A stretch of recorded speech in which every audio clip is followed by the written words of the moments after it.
So guys, let's cook. Now,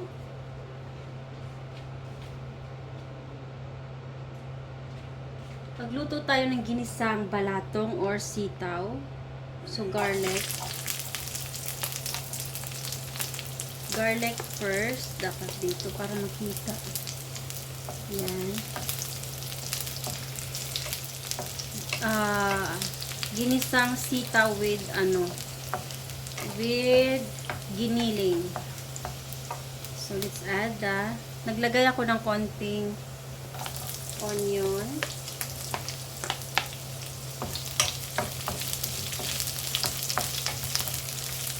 Yan, let's luto muna.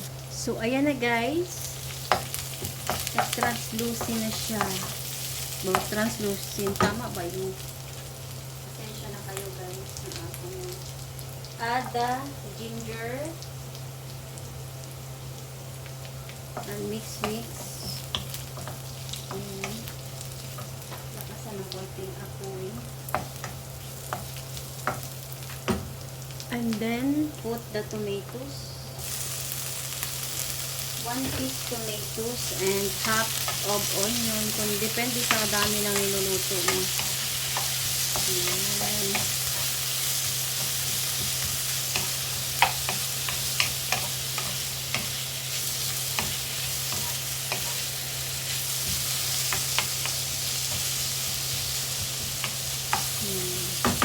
Just wait until maglanta ng konti.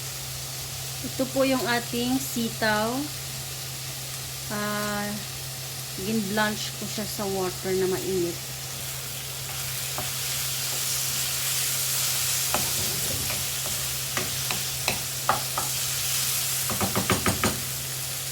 Then, let's add the giniling. Another giniling.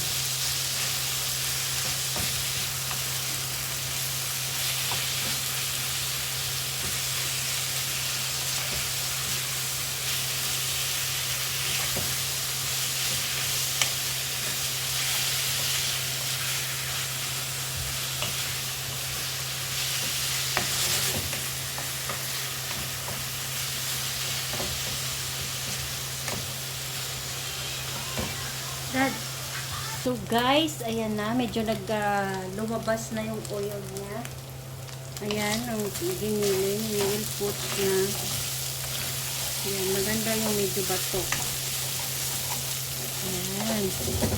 O, diba? Then, ilagay na natin yung ating niluman sa mainit na water. Ayan. So, napakainit pala niya.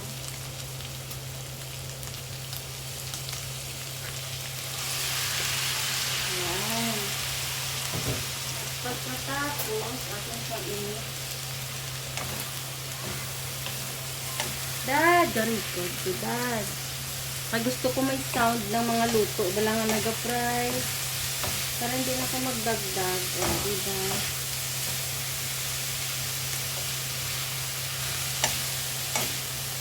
Ayan. Look at that, guys. So, and then we will add oyster sauce. Ayan.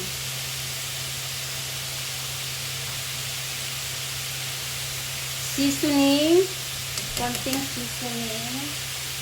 Ito naman ay garlic powder. Ayan. Konti. Pampalasa. Natansyahin lang natin yung parang pampalasa na, alam nyo na to. Yan. And then, konting water, mga guys.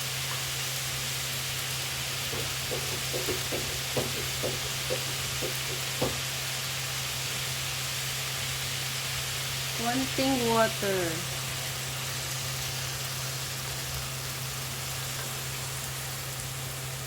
Okay, let's mix it. Wow, look at that. It's so pretty.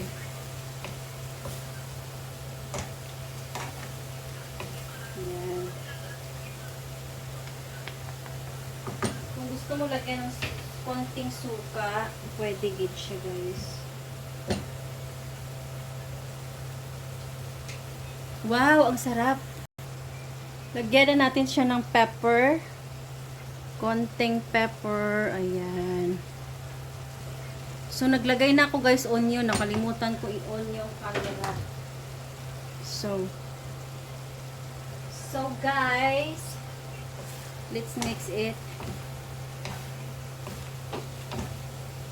Ayan. So, look at that. Ganito na yung ulam mo. Pwede na, di ba?